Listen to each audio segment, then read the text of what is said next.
जय हिंद दोस्तों, Sandeep tricky math special YouTube channel में आप सभी का स्वागत है। बिहार पुलिस मद्य निषेध 2023 जिसमें टोटल पोस्ट है 689 और इस पोस्ट के लिए रिटन एग्ज़ाम 14 मई 2023 को होगा। ये महा मैराथन क्लास है। इसमें साइंस का 1000 मोस्ट इम्पोर्टेंट प्रश्न देखेंगे जो कि प्रीवियस ईयर से भी लिया गया है और जो आपके एग्ज़ाम में आने की संभावना जो प्रश्न का अधिक रहेगा वैसे प्रश्न लेकर इस वीडियो में हम आए हैं। तो इस वीडियो को अंत तक देखिएगा। तो वीडियो स्टार्ट करते हैं और चलते हैं हम प्रश्न की तरफ। पहला प्रश्न है आपके सामने कि एंजाइम मूलतः क्या है। वसा है, शर्करा है, प्रोटीन है और विटामिन है। बताइए यहाँ पर 1 नंबर प्रश्न का सही आंसर कौन सा है। एंजाइम मूलतः क्या होता है। जो भी कैंडिडेट यहाँ पर ऑप्शन नंबर सी के साथ जा रहे हैं प्रोटीन, बिल्कुल सही जवाब है। सेकेंड नंबर प्रश्न है आपके सामने कि अतिचालक एक ऐसा पदार्थ है जिसमें होती है अत्यधिक प्रतिरोधकता, शून्य प्रतिरोधकता, उपरिमित प्रतिरोधकता और ऋणात्मक प्रतिरोधकता। बताइए यहाँ पर 2 नंबर प्रश्न का सही आंसर कौन सा है।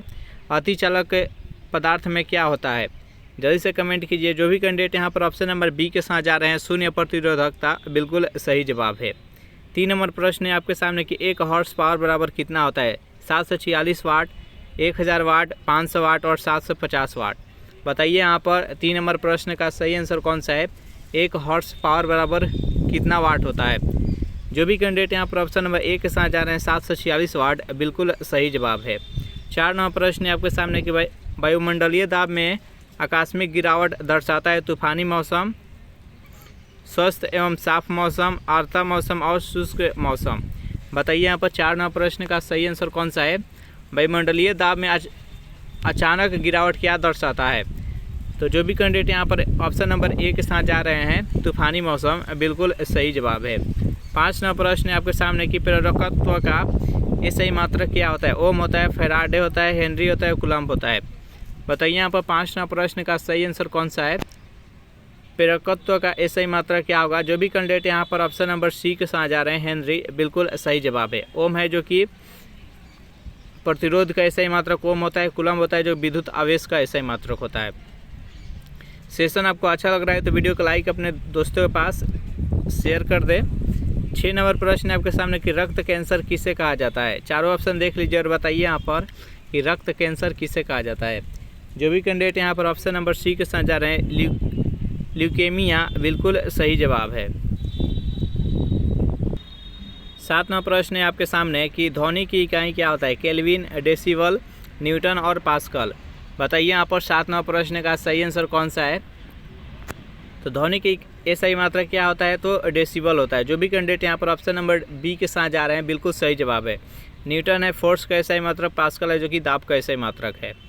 नेक्स्ट यहाँ पर 8 नंबर प्रश्न है आपके सामने टेलीग्राफी के आविष्कार किसने किया था।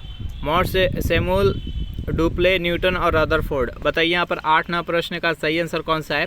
टेलीग्राफी का आविष्कार किसने किया था। जो भी कैंडिडेट यहाँ पर ऑप्शन नंबर ए के साथ जा रहे हैं मॉर्स, सैमुअल, बिल्कुल सही जवाब है।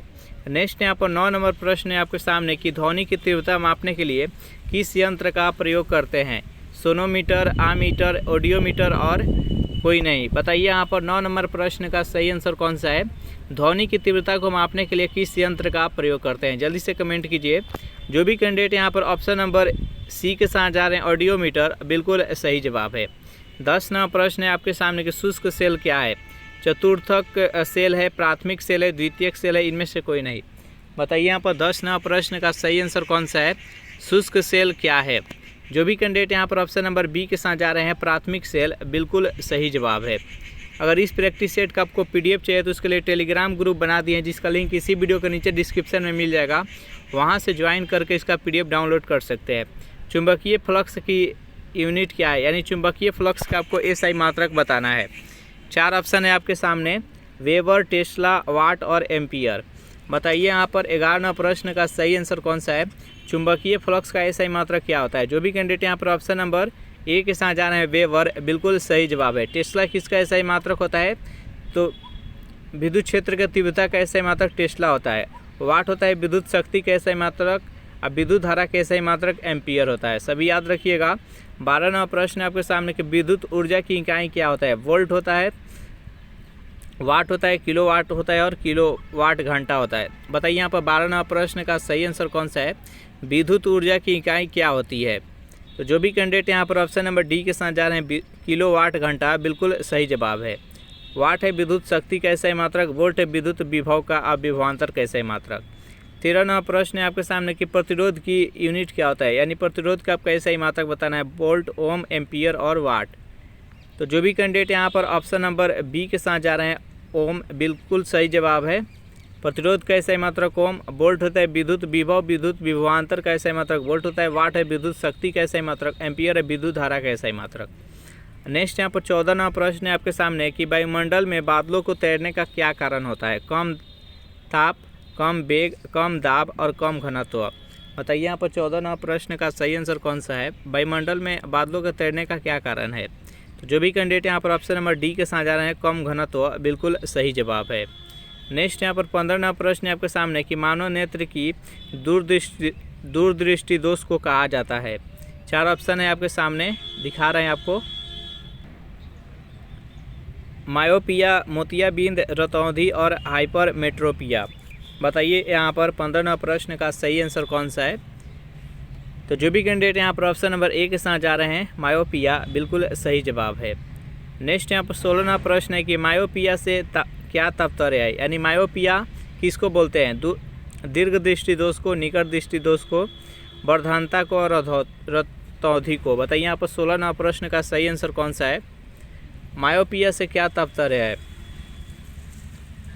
तो जो भी कैंडिडेट यहाँ पर ऑप्शन नंबर ए के साथ जा रहे हैं, दीर्घ दृष्टि दोष। सॉरी दोस्त, इसका आंसर होगा ऑप्शन नंबर बी, निकट दृष्टि दोष। मायोपिया ये इंग्लिश वर्ड है, इसको हिंदी में बोलते हैं निकट दृष्टि दोष। निकट दृष्टि दोष में क्या होता है? इसमें निकट के वस्तु साफ साफ दिखाई देती है और दूर के वस्तु साफ साफ दिखाई नहीं देती है, उसको निकट दृष्टि दोष बोलते हैं। दीर्घ दृष्टि दोष जिसमें कि दूर का वस्तु उसको साफ साफ दिखाई देती है और नज़दीक का वस्तु उसको साफ साफ नहीं दिखाई देती है। और दीर्घ दृष्टि दोष को इंग्लिश में क्या बोलते हैं? तो हाइपरमेट्रोपिया। नेक्स्ट यहाँ पर 17वां प्रश्न है आपके सामने कि निम्न में से कौन सा जल संक्रामक रोग है? हैजा, प्रतिशय, चेचक और शीत ज्वर। बताइए यहाँ पर 17वां प्रश्न का सही आंसर कौन सा है? तो जो भी कैंडिडेट यहाँ पर ऑप्शन नंबर ए के साथ जा रहे हैं, हैजा, बिल्कुल सही जवाब है।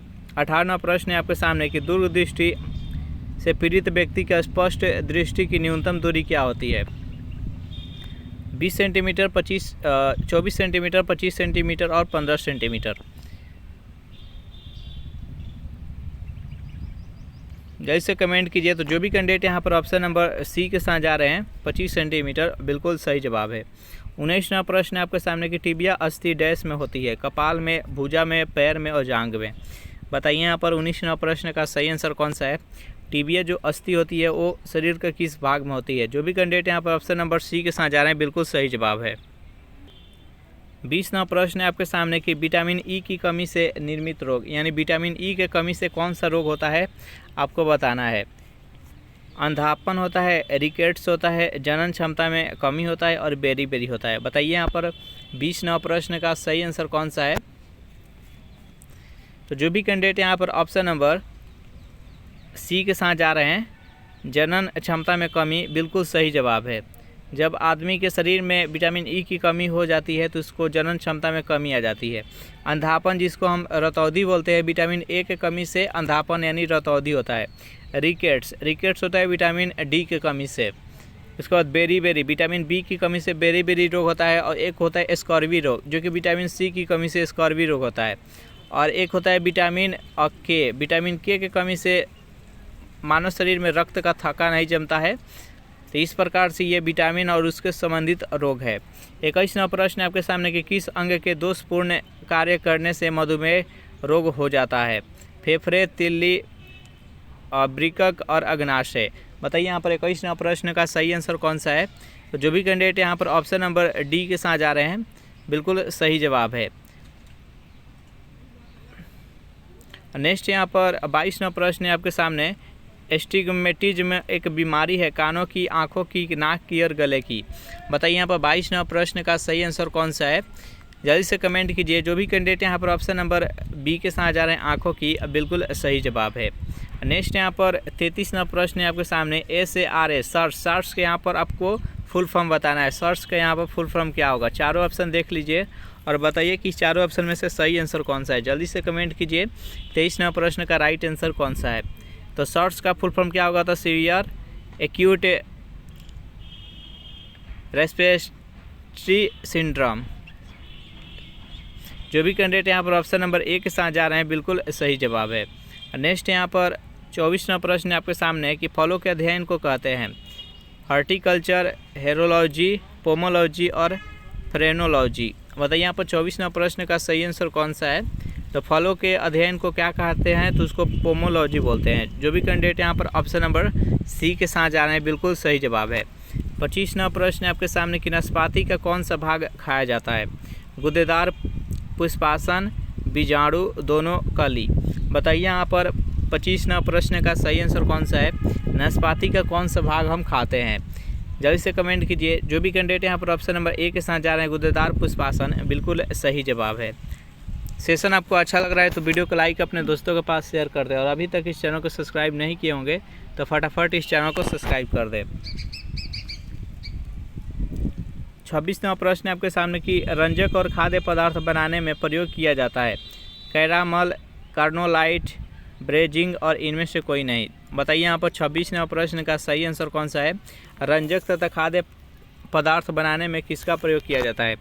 जो भी कैंडिडेट यहाँ पर ऑप्शन नंबर ए के साथ जा रहे हैं कैरामल, बिल्कुल सही जवाब है। 27वां प्रश्न आपके सामने कि नाइट्रोजन यौगिकीकरण के लिए कौन सी फसल सहायक है? चावल, गेहूं, बीन्स और मकई। बताइए यहाँ पर 27वां प्रश्न का सही आंसर कौन सा है। जो भी कैंडिडेट यहाँ पर ऑप्शन नंबर सी के साथ जा रहे हैं बीन्स, बिल्कुल सही जवाब है। नेक्स्ट यहाँ पर 28वां प्रश्न आपके सामने कि कोको का कौन सा भाग चॉकलेट में गंध के लिए इस्तेमाल किया जाता है? ऑप्शन है बीज, फूल, पत्ती और छाल। बताइए यहाँ पर चारों ऑप्शन में से कौन सा सही आंसर है। तो जो भी कैंडिडेट यहाँ पर ऑप्शन नंबर ए के साथ जा रहे हैं बीज, बिल्कुल सही जवाब है। 29वां प्रश्न है आपके सामने कि रेबीज के टीके की खोज किसने की थी? Edward Jenner, Louis Pasteur, Alexander और इनमें से कोई नहीं। बताइए 29वां प्रश्न का सही आंसर कौन सा है। तो रेबीज के टीके की खोज किसने की थी? तो लुईस पास्चर। जो भी कैंडिडेट यहाँ पर ऑप्शन नंबर बी के साथ जा रहे हैं, बिल्कुल सही जवाब है।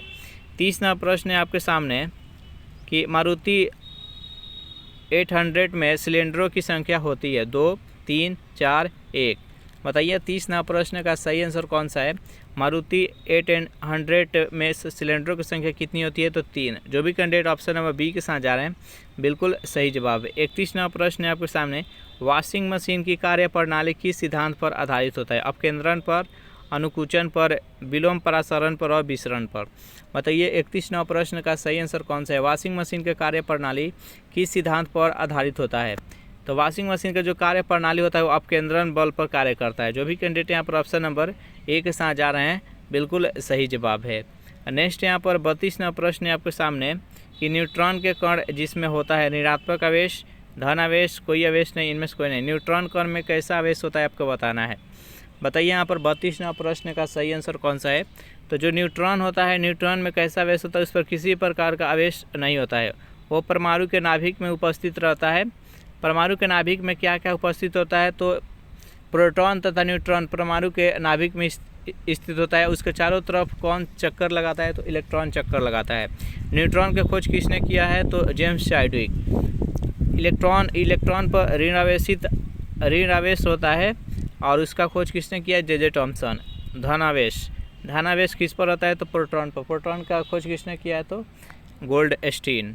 इस प्रकार से है। नेक्स्ट यहाँ पर 33वां प्रश्न है आपके सामने कि पोजिट्रॉन की खोज किसने किया है? रदरफोर्ड ने, जे थॉमसन ने, चैडविक ने, एंडरसन ने। बताइए यहाँ पर 33वां प्रश्न का सही आंसर कौन सा है। तो पोजिट्रॉन की खोज किसने किया? एंडरसन ने। रदरफोर्ड परमाणु के नाभिक की खोज किया, जे थॉमसन इलेक्ट्रॉन का, चैडविक यहाँ पर न्यूट्रॉन के खोज। नेक्स्ट यहाँ पर 34वां प्रश्न है आपके सामने कि समस्थानिक परमाणु में प्रोटॉनों की संख्या समान होती है, न्यूट्रॉनों की संख्या समान होती है। न्यूक्लियानों की संख्या समान होती है, सभी सत्य है। बताइए यहाँ पर 34वां प्रश्न का सही आंसर कौन सा है। तो देखिए, जो एक होता है समस्थानिक, एक होता है समभारिक और एक होता है समन्यूट्रॉनिक। समस्थानिक क्या है, जिसमें कि परमाणु संख्या यानी प्रोटॉनों की संख्या जिसमें समान हो या इलेक्ट्रॉनों की संख्या समान हो, उसमें हम उसको समस्थानिक बोलते हैं। इस प्रश्न का राइट आंसर है ऑप्शन नंबर ए। एक होता है समभारिक। समभारिक में क्या होता है, उसमें परमाणु संख्या अलग अलग होता है और परमाणु द्रव्यमान एक होता है, तो उसको हम समभारिक बोलते हैं। एक होता है समन्यूट्रॉनिक, उसमें न्यूट्रॉनों की संख्या एक होता है, उसको समन्यूट्रॉनिक बोलते हैं। नेक्स्ट यहाँ पर 35वां प्रश्न है आपके सामने कि एल्केन का सूत्र क्या होता है। बताइए यहाँ पर 35वां प्रश्न का सही आंसर कौन सा है। एल्केन का आपको सूत्र बताना है। तो एल्केन का सूत्र होता है CnH2n+2। इसका right answer option number B. Next question देखते हैं। 36वां प्रश्न है आपके सामने कि आधुनिक आवर्त सारणी आधारित है अणु भार पर, परमाणु भार पर, परमाणु क्रमांक पर और न्यूट्रॉनों पर। बताइए, जो आधुनिक आवर्त सारणी तैयार किया गया है मोसले के द्वारा, उसमें 7 आवर्त है और 18 वर्ग है। यह किस पर आधारित है। जो भी कैंडिडेट यहाँ पर ऑप्शन नंबर सी के साथ जा रहे हैं, परमाणु क्रमांक, बिल्कुल सही जवाब है। नेक्स्ट यहाँ पर 37वां प्रश्न है आपके सामने कि जिप्सम का व्यापारिक नाम क्या होता है। Lead sulphide, iron sulphide, calcium sulphate और कैल्शियम कार्बोनेट। बताइए यहाँ पर 37वां प्रश्न का सही आंसर कौन सा है। तो इसका जो अणु सूत्र होता है CaSO4, यानी ये कैल्शियम सल्फेट। इसका राइट आंसर है ऑप्शन नंबर सी। नेक्स्ट यहाँ पर 38वां प्रश्न आपके सामने कि क्वार्ट्ज का रासायनिक नाम क्या होता है। Calcium oxide, calcium phosphate, sodium phosphate और सोडियम सिलिकेट। बताइए यहाँ पर क्वार्ट्ज का रासायनिक नाम क्या होता है। तो जो भी कैंडिडेट यहाँ पर ऑप्शन नंबर डी के साथ जा रहे हैं, सोडियम सिलिकेट, बिल्कुल सही जवाब है। नेक्स्ट यहाँ पर 39वां प्रश्न आपके सामने कि रेडियोधर्मिता की खोज किसने की थी। हेनरी बेक्यूरेल ने, जॉन से जैकब बर्जेलियम ने, सत्येंद्रनाथ बोस ने, अल्बर्ट आइंस्टीन ने। बताइए यहाँ पर 39वां प्रश्न का सही आंसर कौन सा है। तो रेडियोधर्मिता की खोज किसने किया था। तो हेनरी बेक्यूरेल ने। जो भी कैंडिडेट यहाँ पर ऑप्शन नंबर ए के साथ जा रहे हैं, बिल्कुल सही जवाब है। पहला प्रश्न है आपके सामने कि रिबोफ्लेविन है, विटामिन है, पौधा है, प्रतिजैविक है और रंजक है। बताइए यहाँ पर 1वां प्रश्न का सही आंसर कौन सा है, जल्दी से कमेंट कीजिए। तो रिबोफ्लेविन क्या है, यह एक विटामिन है। जो भी कैंडिडेट यहाँ पर ऑप्शन नंबर ए बता रहे हैं, बिल्कुल सही आंसर है। सेकेंड नंबर प्रश्न है आपके सामने कि रबर के वल्कनाइजेशन में प्रयुक्त तत्व है सिलिकॉन, सल्फर, आयरन और कार्बन। बताइए यहाँ पर सेकेंड नंबर प्रश्न का सही आंसर कौन सा है। तो रबर के वल्कनाइजेशन में किस तत्व का प्रयोग किया जाता है। तो गंधक का। जो भी कैंडिडेट यहाँ पर ऑप्शन नंबर बी के साथ जा रहे हैं, बिल्कुल सही जवाब है। 3 नंबर प्रश्न है आपके सामने कि मानव शरीर में सर्वाधिक मात्रा में पाया जाता है प्रोटीन, जल, वसा और प्लाज्मा। बताइए यहाँ पर 3 नंबर प्रश्न का सही आंसर कौन सा है। तो मानव शरीर में सबसे ज़्यादा जल पाया जाता है। जो भी कैंडिडेट यहाँ पर ऑप्शन नंबर बी के साथ जा रहे हैं, बिल्कुल सही आंसर है। 4 नंबर प्रश्न है आपके सामने कि संक्रामक रोगों को रोकने के लिए दी जाने वाली औषधि का नाम क्या है। चारों ऑप्शन देख लीजिए और बताइए यहाँ पर 4 नंबर प्रश्न का सही आंसर कौन सा है।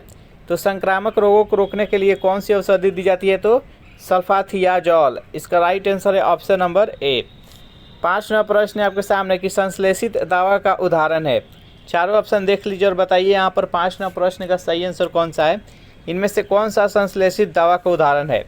तो एस्पिरिन है। इसका राइट आंसर है ऑप्शन नंबर सी। 6 नंबर प्रश्न है आपके सामने कि कृत्रिम रेशम का निम्नलिखित नाम भी है, यानी इनमें से कौन सा है जो इसका कृत्रिम रेशम है, उसका नाम बताना है आपको। चारों ऑप्शन देख लीजिए और बताइए यहाँ पर 6 नंबर प्रश्न का सही आंसर कौन सा है। तो रेयन है, जो कि एक कृत्रिम रेशम है। तो इसका राइट आंसर है ऑप्शन नंबर ए। 8 नंबर प्रश्न है आपके सामने, 6 के बाद 7 होगा यहाँ पर। 7 नंबर प्रश्न है आपके सामने कि रक्त का थक्का बनने के लिए कौन सी प्रोटीन जिम्मेदार होती है। बताइए यहाँ पर 7 नंबर प्रश्न का सही आंसर कौन सा है। तो इन चारों ऑप्शन में से कोई भी आंसर सही नहीं है। इसका आंसर सही है, इसका नाम है प्रोथ्रोम्बिन। रक्त का थक्का जमने के लिए कौन सा प्रोटीन जिम्मेदार होती है। तो प्रोथ्रोम्बिन। अगर विटामिन की बात करें तो विटामिन के।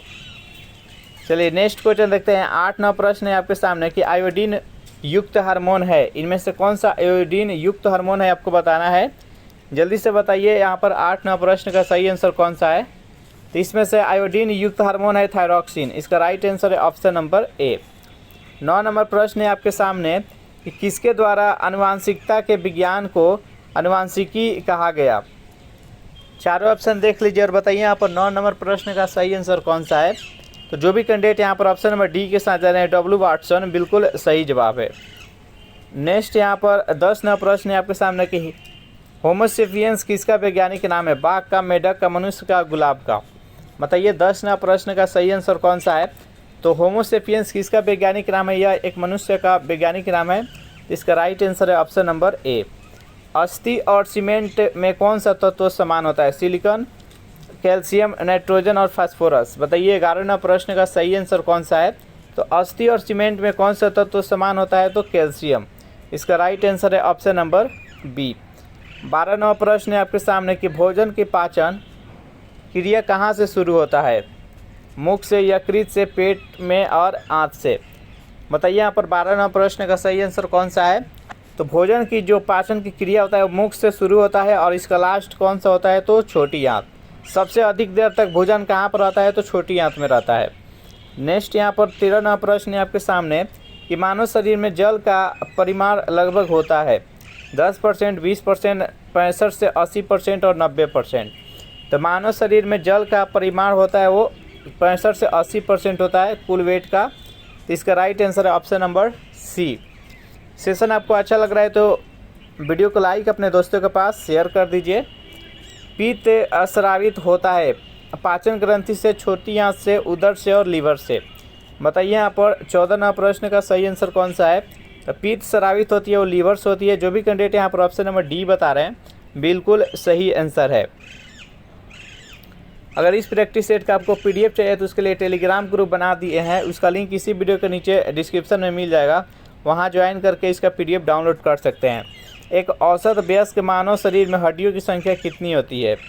वेरी सिंपल प्रश्न है, जल्दी से बताइए इस प्रश्न का सही आंसर कौन सा है। तो टोटल कितना हड्डी होता है, तो 206। इसका right answer option number B.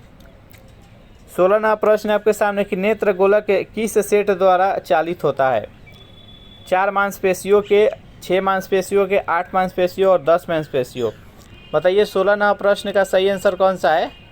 तो जो भी कैंडिडेट यहाँ पर ऑप्शन नंबर बी के साथ जा रहे हैं 6 मांसपेशियों, बिल्कुल सही आंसर है। चलिए नेक्स्ट यहाँ पर 17 नंबर प्रश्न है आपके सामने कि मानव शरीर के संबंध में किसने पूर्ण विवरण दिया। न्यूटन, वाइसालस, कॉपरनिकस और विलियम हार्वे। बताइए 17 नंबर प्रश्न का सही आंसर कौन सा है।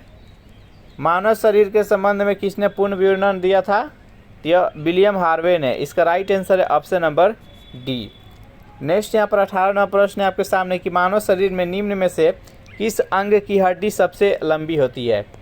तो सबसे लंबी हड्डी फीमर होता है, जो कि जांघ की हड्डी जिसको उरू। इसका right answer option number B. और स्टेपीज सबसे छोटी हड्डी होती है, जो कि कान की हड्डी होती है।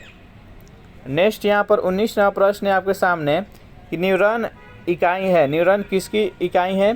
सिनोजी ऊतक की, पेशी ऊतक की, एपिथेलियम ऊतक की और तंत्रिका ऊतक की। बताइए यहाँ पर 19 नंबर प्रश्न का सही आंसर कौन सा है। न्यूरॉन इकाई है या एक तंत्रिका ऊतक की है। जो भी कैंडिडेट यहाँ पर ऑप्शन नंबर डी चुन रहे हैं बिल्कुल सही जवाब है। नेक्स्ट यहाँ पर 20 नंबर प्रश्न है आपके सामने कि किसी मानव आँख के रेटिना पर बाना प्रतिबिंब होता है। मानव जो नेत्र होता है वो उत्तल दर्पण की तरह कार्य करता है और रेटिना पर प्रतिबिंब बनता है। तो प्रतिबिंब कैसा बनता है आपको बताना है। तो रेटिना पर कैसा प्रतिबिंब बनता है, तो वास्तविक तथा उल्टा बनता है। इसका राइट आंसर है ऑप्शन नंबर बी। नेक्स्ट यहाँ पर 21 नंबर प्रश्न है आपके सामने कि 4 रक्त समुदाय A B O B O में से कौन सा रक्त समूह दाता वैश्विक कहलाता है। यानी इस 4 रक्त समूह में से किस रक्त को बोला जाता है सर्वदाता, यानी वो किसी को भी ब्लड दे सकता है, यानी उसमें एंटीजन पाया जाता है। तो ओ ग्रुप सर्वदाता होता है, इसमें एंटीजन पाया जाता है, इसलिए किसी को भी ब्लड दे सकता है। इसका राइट आंसर है ऑप्शन नंबर सी। और ए बी है जो कि सर्वग्राही, उसमें एंटीबॉडीज पाई जाती है, वह किसी से भी ब्लड ले सकता है, इसलिए उसे सर्वग्राही कहते हैं ए बी को, सर्वदाता ओ को। नेक्स्ट यहाँ पर 22वां प्रश्न है आपके सामने कि मानव शरीर में रुधिर की स्कंदन में निम्नलिखित में से किस खनिज की भूमिका महत्वपूर्ण होती है। बताइए यहाँ पर 22वां प्रश्न का सही आंसर कौन सा है। तो 22वां प्रश्न का जो भी कैंडिडेट यहाँ पर ऑप्शन नंबर सी के साथ जा रहे हैं, कैल्शियम, बिल्कुल सही जवाब है। नेक्स्ट यहाँ पर 23वां प्रश्न है आपके सामने कि मानव शरीर में रक्त की परिशुद्धि की जाती है। मानव शरीर में रक्त की परिशुद्धि किसके द्वारा की जाती है आपको बताना है। 4 ऑप्शन देख लीजिए और बताइए 23वां प्रश्न का सही आंसर कौन सा है। तो मानव शरीर में रक्त की परिशुद्धि वृक्क के द्वारा की जाती है। जो भी कैंडिडेट यहाँ पर ऑप्शन नंबर सी के साथ जा रहे हैं, बिल्कुल सही जवाब है। 24वां प्रश्न है आपके सामने कि खून को बहने से रोकने के लिए कौन सा विटामिन भाग लेता है। विटामिन डी, विटामिन के, विटामिन सी और विटामिन ए। बताइए यहाँ पर 24वां प्रश्न का सही आंसर कौन सा है। तो उसमें विटामिन के भाग लेता है। जो भी कैंडिडेट यहाँ पर ऑप्शन नंबर बी के साथ जा रहे हैं, बिल्कुल सही आंसर है। 25वां प्रश्न यहाँ पर कि रक्त का पीएच मान होता है। रक्त एक क्षारीय प्रकृति का होता है। बताइए यहाँ पर रक्त का पीएच मान कितना होता है। जल्दी से कमेंट कीजिए। 5 से कम, 7 और 8 के बीच, 3 और 4 के बीच, 1 और 0 और 1 के बीच। बताइए 25वां प्रश्न का सही आंसर कौन सा है।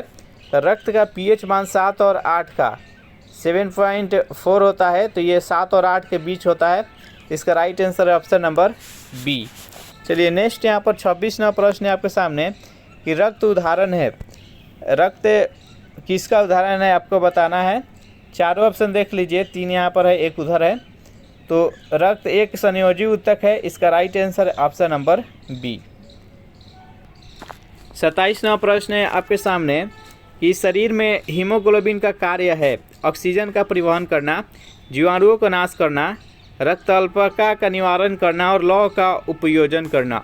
बताइए यहाँ पर 27वां प्रश्न का सही आंसर कौन सा है।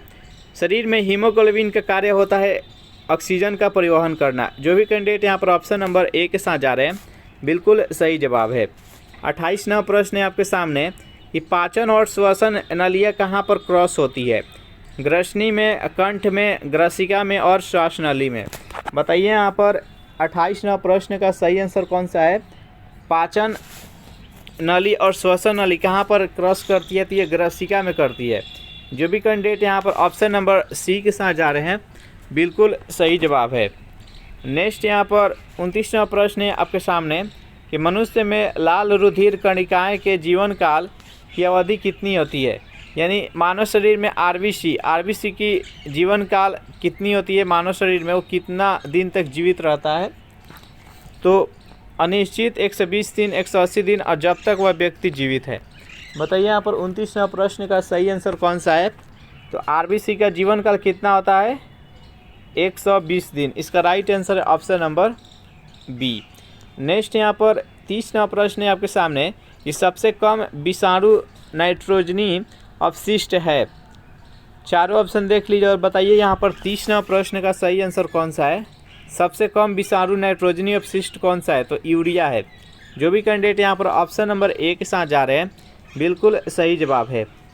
31वां प्रश्न है आपके सामने कि मानव में सगर्भता की औसत अवधि होती है, यानी गर्भावस्था का, यानी कितना दिन तक गर्भावस्था बना रहता है आपको बताना है। 34 से 36 सप्ताह, 36 से 38 सप्ताह, 38 से 40 और 34 से 40। बताइए यहाँ पर 31वां प्रश्न का सही आंसर कौन सा है। तो 36 से 9 मंथ जैसे बोलते हैं नॉर्मली, तो 36 से 38 सप्ताह होता है। इसका राइट आंसर है ऑप्शन नंबर बी। 32वां प्रश्न है आपके सामने कि पादपों में परागकण कहाँ पैदा होता है। परागकोश में, अंडप में, अंडाशय में और बीजांड में। बताइए यहाँ पर 32वां प्रश्न का सही आंसर कौन सा है। तो पादपों में परागकण कहाँ पैदा होता है। तो परागकोश में। जो भी कैंडिडेट यहाँ पर ऑप्शन नंबर ए के साथ जा रहे हैं, बिल्कुल सही जवाब है। 33वां प्रश्न है आपके सामने कि राष्ट्रीय पादप अनुमानसिक संस्थान ब्यूरो कहाँ पर स्थित है। बेंगलोर में, जम्मू में, नई दिल्ली में और शिलांग में। बताइए 33वां प्रश्न का सही आंसर कौन सा है। राष्ट्रीय पादप अनुवांशिक संस्थान ब्यूरो कहाँ पर है? तो ये सी इसका राइट आंसर होगा नई दिल्ली। चलिए नेक्स्ट यहाँ पर 34वां प्रश्न है आपके सामने कि विषाणु संक्रमण से होने वाला रोग है। यहाँ पर 4 रोग दिया है, टाइफाइड, हैजा, जुखाम और टिटनेस। इनमें से कौन है जो कि विषाणु के द्वारा रोग होता है? बताइए यहाँ पर 34वां प्रश्न का सही आंसर कौन सा है? तो यहाँ पर जुखाम है जो कि विषाणु जनित रोग है, टाइफाइड जो कि जीवाणु से होता है, हैजा भी जीवाणु से होता है, टिटनेस भी जीवाणु से होता है। इस प्रश्न का राइट आंसर है ऑप्शन नंबर सी। 35वां प्रश्न है आपके सामने कि डिप्थीरिया और इन्फ्लुएंजा का कारण क्या है? क्रमशः विषाणु और जीवाणु, क्रमशः जीवाणु और विषाणु, जीवाणु और जल प्रदूषण। बताइए यहाँ पर 2 बीमारी लिखा गया है, डिप्थीरिया और इन्फ्लुएंजा। इसका होने का कारण क्या है? तो डिप्थीरिया जो होता है ये जीवाणु के द्वारा होता है और इन्फ्लुएंजा जो होता है विषाणु के द्वारा होता है। इसका राइट आंसर है ऑप्शन नंबर बी। 36वां प्रश्न है आपके सामने कि तारपीन प्राप्त किया जाता है अशुद्ध पेट्रोलियम से, देवदार से, चीड़ से, ओक से। बताइए यहाँ पर तारपीन किससे प्राप्त किया जाता है? तो ये चीड़ से प्राप्त किया जाता है। जो भी कैंडिडेट यहाँ पर ऑप्शन नंबर सी बता रहे हैं बिल्कुल सही जवाब है। मनुष्य के कंकाल में कुल कितना अस्थि होती है? तो देख चुके हैं हम 206। नेक्स्ट यहाँ पर 38वां प्रश्न है कि अंडे देने वाले स्तनधारी है, इनमें से बताना है कि सामान्यतः स्तनधारी जो होता है वो बच्चे देता है। तो यहाँ पर बताना है कि वो कौन सा स्तनधारी है जो कि अंडे देती है। कंगारू, डक बिल्ड से, प्लेटिपस, ओपोसम और उदबिलाव। तो इस प्रश्न का right answer option number B. पहला प्रश्न है आपके सामने कि राष्ट्रीय रासायनिक प्रयोगशाला स्थित है। ऑप्शन नंबर ए है नई दिल्ली में, बी है बेंगलोर में, सी है पुणे में और डी है पटना में। बताइए यहाँ पर 1 नंबर प्रश्न का सही आंसर कौन सा है? तो राष्ट्रीय रासायनिक प्रयोगशाला कहाँ पर स्थित है? जो भी कैंडिडेट यहाँ पर ऑप्शन नंबर सी बता रहे हैं पुणे, बिल्कुल सही जवाब है। सेकेंड नंबर प्रश्न है आपके सामने, बेरी नामक रोग निम्नलिखित विटामिन की कमी से होता है। विटामिन B1, हार्मोन, आयोडीन और लोहा। बताइए यहाँ पर 2 नंबर प्रश्न का सही आंसर कौन सा है? तो बेरी नामक रोग निम्नलिखित विटामिन में से किस विटामिन की कमी से होता है? तो विटामिन B1 के कमी से। इसका राइट आंसर है ऑप्शन नंबर ए। 3 नंबर प्रश्न है आपके सामने कि श्वसन प्रक्रम में वायु के जिस घटक का प्रयोग होता है वह घटक है नाइट्रोजन, ऑक्सीजन, कार्बन डाइऑक्साइड, अक्रिय गैस। बताइए यहाँ पर 3 नंबर प्रश्न का सही आंसर कौन सा है? तो श्वसन प्रक्रिया में हम कौन सा घटक लेते हैं? तो ऑक्सीजन लेते हैं और कार्बन डाइऑक्साइड छोड़ते हैं। तो इसका राइट आंसर है option number B. Next question देखते हैं, पौधे के लिए सबसे अच्छा उर्वरक कौन सा होता है? चारों ऑप्शन देख लीजिए और बताइए कि यहाँ पर 4 नंबर प्रश्न का सही आंसर कौन सा है? तो पौधे के लिए सबसे अच्छा उर्वरक है वो है कंपोस्ट। इसका राइट आंसर है ऑप्शन नंबर ए। सेशन आपको अच्छा लग रहा है तो वीडियो को लाइक अपने दोस्तों के पास जल्दी से कर दीजिए। 5 नंबर प्रश्न है आपके सामने कि विद्युत चुंबकों में निम्नलिखित धातु का काम आती है, यानी विद्युत चुंबक बनाने में निम्नलिखित में से कौन सा धातु का प्रयोग करते हैं? नर्म लोहा, क्रोमियम, निकेल और लोहा। बताइए 5 नंबर प्रश्न का सही आंसर कौन सा है? तो विद्युत चुंबक बनाने में हम नर्म लोहा का प्रयोग करते हैं। तो इसका राइट आंसर है ऑप्शन नंबर ए। 6 नंबर प्रश्न है आपके सामने कि सबसे पुराना कीटाणुनाशी कौन सा है? चारों ऑप्शन देख लीजिए और बताइए कि यहाँ पर 6 नंबर प्रश्न का सही आंसर कौन सा है? सबसे पुराना कीटाणुनाशी कौन सा है? तो जो भी कैंडिडेट यहाँ पर ऑप्शन नंबर सी के साथ जा रहे हैं निकोटीन, बिल्कुल सही जवाब है। 7 नंबर प्रश्न है आपके सामने कि रासायनिक तौर पर जल है। रासायनिक तौर पर जल क्या है आपको बताना है। चारों ऑप्शन देख लीजिए और बताइए कि 7 नंबर प्रश्न का सही आंसर कौन सा है? तो रासायनिक तौर पर जल एक ऑक्साइड है। इसका राइट आंसर है ऑप्शन नंबर ए। भारी जल का रासायनिक नाम क्या है? तो ड्यूटेरियम ऑक्साइड, D2O। चलिए नेक्स्ट क्वेश्चन देखते हैं, फ्लिंट कांच में होता है। चारों ऑप्शन देख लीजिए यहाँ पर, फ्लिंट कांच में क्या होता है आपको बताना है। जल्दी से बताइए यहाँ पर 8 नंबर प्रश्न का सही आंसर कौन सा है? तो 8 नंबर प्रश्न का जो भी कैंडिडेट यहाँ पर ऑप्शन नंबर डी के साथ जा रहे हैं पोटेशियम कार्बोनेट, बिल्कुल सही जवाब है। चलिए नेक्स्ट यहाँ पर 9 नंबर प्रश्न है आपके सामने कि पोटेशियम में पाए जाने वाला हाइड्रोकार्बन के पृथक्करण में प्रायः कौन सी प्रक्रिया अपनाई जाती है? हाइड्रोजनीकरण, उत्प्रेरकी भंजन, प्रभाजी आसवन और बहुलीकरण। बताइए यहाँ पर 9 नंबर प्रश्न का सही आंसर कौन सा है? तो जो भी कैंडिडेट यहाँ पर ऑप्शन नंबर सी बता रहे हैं प्रभाजी आसवन, बिल्कुल सही जवाब है। नेक्स्ट यहाँ पर 10 नंबर प्रश्न है आपके सामने कि सबसे कम द्रव्यमान वाला कण कौन सा है? अल्फा कण, बीटा कण, प्रोटॉन और फोटॉन। बताइए यहाँ पर 10 नंबर प्रश्न का सही आंसर कौन सा है? सबसे कम द्रव्यमान वाला कण इनमें से कौन सा है?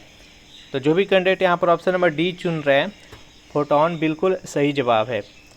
नेक्स्ट यहाँ पर 11 नंबर प्रश्न है आपके सामने कि टेबल शर्करा है, इनमें से किसे टेबल शर्करा कहते हैं? ग्लूकोज को, सुक्रोज को, माल्टोज को और लैक्टोज को।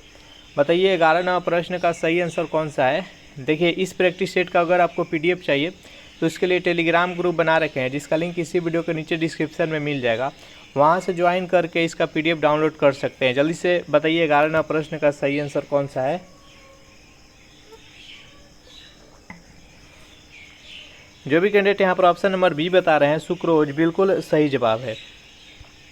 नेक्स्ट यहाँ पर 12 नंबर प्रश्न है आपके सामने कि इंसुलिन हार्मोन रासायनिक रूप से होता है? वसा होता है, एस्ट्रॉयड होता है, प्रोटीन होता है और कार्बोहाइड्रेट होता है। बताइए यहाँ पर इंसुलिन हार्मोन रासायनिक रूप से क्या होता है? जल्दी से कमेंट कीजिए। जितने भी स्टूडेंट इस वीडियो को देख रहे हैं जल्दी से लाइक कर दीजिए फटाफट। तो जो भी कैंडिडेट यहाँ पर ऑप्शन नंबर सी के साथ जा रहे हैं, इंसुलिन रासायनिक रूप से एक प्रोटीन होता है। इसका राइट आंसर है ऑप्शन नंबर सी। वह विटामिन जिसमें धातु पाया जाता है। एकमात्र ऐसा विटामिन आपको बताना है जिसमें कि धातु पाया जाता है, वो कौन सा धातु पाया जाता है? तो कोबाल्ट आपको बताना है। जल्दी से कमेंट कीजिए 13 नंबर प्रश्न का सही आंसर कौन सा है? Vitamin A, vitamin B12, vitamin B6 और राइबोफ्लेविन। तो 13 नंबर प्रश्न का जो भी कैंडिडेट यहाँ पर ऑप्शन नंबर बी के साथ जा रहे हैं, विटामिन B12 एकमात्र ऐसा विटामिन है जिसमें कि कोबाल्ट धातु पाया जाता है। नेक्स्ट यहाँ पर 14 नंबर प्रश्न है आपके सामने कि महासागरों से शुद्ध जल किस विधि से प्राप्त किया जाता है?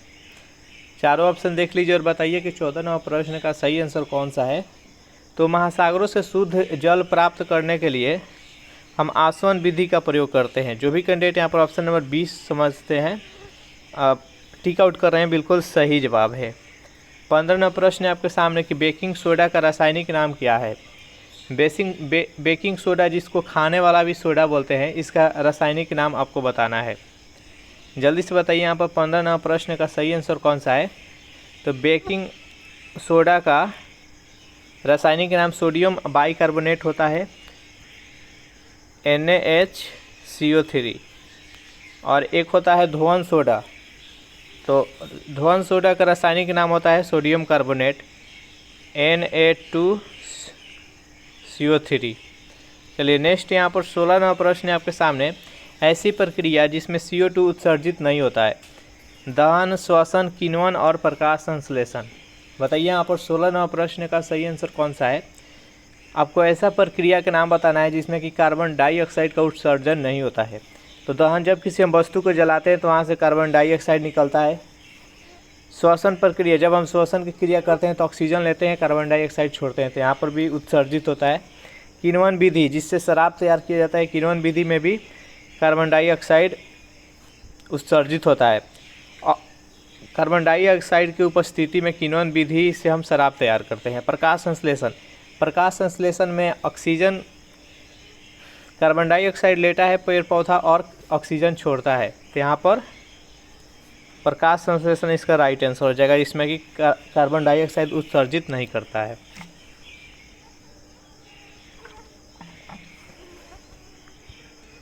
नेक्स्ट यहाँ पर 17वां प्रश्न है आपके सामने कि बैटरियों में इस्तेमाल होने वाला अम्ल कौन सा होता है? एसिटिक अम्ल, हाइड्रोक्लोरिक अम्ल, सल्फ्यूरिक अम्ल और नाइट्रिक अम्ल। बताइए यहाँ पर 17वां प्रश्न का सही आंसर कौन सा है? तो बैटरियों में कौन सा अम्ल का उपयोग करते हैं? तो सल्फ्यूरिक अम्ल, H2SO4। एसिटिक अम्ल का किस में पाया जाता है? तो सिरका में एसिटिक अम्ल पाया जाता है। हाइड्रोक्लोरिक अम्ल, हमारे शरीर में पीत रस में हाइड्रोक्लोरिक अम्ल पाया जाता है। नाइट्रिक अम्ल, रासायनिक उद्योगों में नाइट्रिक अम्ल का प्रयोग सबसे ज़्यादा होता है। चलिए नेक्स्ट यहाँ पर 18वां प्रश्न है आपके सामने, आभूषणों को बनाते समय सोने में मिलाई जाने वाली धातु कौन सी है? देखिए ऐसे शुद्ध सोना बोला जाए तो वह 24 कैरेट का होता है। शुद्ध सोना कितने कैरेट का होता है? तो 24 कैरेट का। लेकिन शुद्ध सोना से आभूषण नहीं बनाया जाता है। 22 कैरेट के सोना से आभूषण बनाया जाता है। इसमें इसको कठोर बनाने के लिए इसमें तत्व मिलाया जाता है। कौन सा तत्व मिलाया जाता है? तो तांबा। इसका राइट आंसर है ऑप्शन नंबर डी। नेक्स्ट यहाँ पर 19वां प्रश्न है आपके सामने कि पीएच प्रदर्शित करता है। पीएच का खोज किसने किया था? तो सोरेनसन। पीएच स्केल पर कितना अंक अंकित रहता है? तो 0 से लेकर 14 तक। 0 से लेकर 7 तक आपको अम्लीयता दर्शाता है और 7 से लेकर 14 तक आपको क्षारीयता दिखाता है और 7 पर उदासीन रहता है जो जल का पीएच मान 7 होता है। तो पीएच स्केल क्या प्रदर्शित करता है? तो ये विलयन का अम्लीयता तथा क्षारकता प्रदर्शित करता है। इसका राइट आंसर है ऑप्शन नंबर सी। नेक्स्ट यहाँ पर 20वां प्रश्न है आपके सामने कि प्रोड्यूसर गैस रासायनिक रूप से निर्मित होता है। बताइए इसमें से प्रोड्यूसर गैस के अंतर्गत कौन सा आता है? आपको जल्दी से कमेंट कीजिए 20वां प्रश्न का सही आंसर कौन सा है। तो यहाँ पर CO carbon monoxide plus N2 ये प्रोड्यूसर गैस के अंतर्गत आता है। तो इसका right answer option number B. 21वां प्रश्न है आपके सामने कि लौह अयस्क से लोहे का उत्पादन निम्नलिखित प्रक्रिया से होता है। किस विधि के माध्यम से लौह अयस्क से लोहे का उत्पादन होता है? आपको बताना है। जल्दी से बताइए यहाँ पर 21वां प्रश्न का सही आंसर कौन सा है? तो अपचयन विधि के माध्यम से। इसका राइट आंसर है ऑप्शन नंबर बी। अपचयन विधि क्या है? वैसा विधि जिसमें पदार्थ से ऑक्सीजन का ह्रास होता है या किसी अधिक ऋणात्मक तत्व का ह्रास होता है, उसे अपचयन कहते हैं। या दूसरे परिभाषा के माध्यम से समझे तो वैसा पदार्थ जिससे हाइड्रोजन का योग होता है तो उसे अपचयन कहते हैं। इसका राइट आंसर है ऑप्शन नंबर बी। 22वां प्रश्न है आपके सामने कि जल के साथ स्वच्छ विलयन नहीं बनाने वाला यौगिक कौन सा है? बताइए यहाँ पर 22वां प्रश्न का सही आंसर कौन सा है? इनमें से कौन सा विलयन है जो कि जल के साथ स्वच्छ विलयन नहीं बनाता है? तो बेंजोइक अम्ल। इसका राइट आंसर है ऑप्शन नंबर ए। बेंजोइक अम्ल का अणु सूत्र क्या होता है? तो C6H5COOH। चलिए नेक्स्ट क्वेश्चन देखते हैं। 23वां प्रश्न है आपके सामने कि शर्करा विलयन के किण्वन से बनने वाली गैस है। बताइए यहाँ पर 23वां प्रश्न का सही आंसर कौन सा है? तो शर्करा विलयन के किण्वन से बनने वाला गैस कौन सा है? तो कार्बन डाइऑक्साइड CO2। इसका राइट आंसर है ऑप्शन नंबर सी।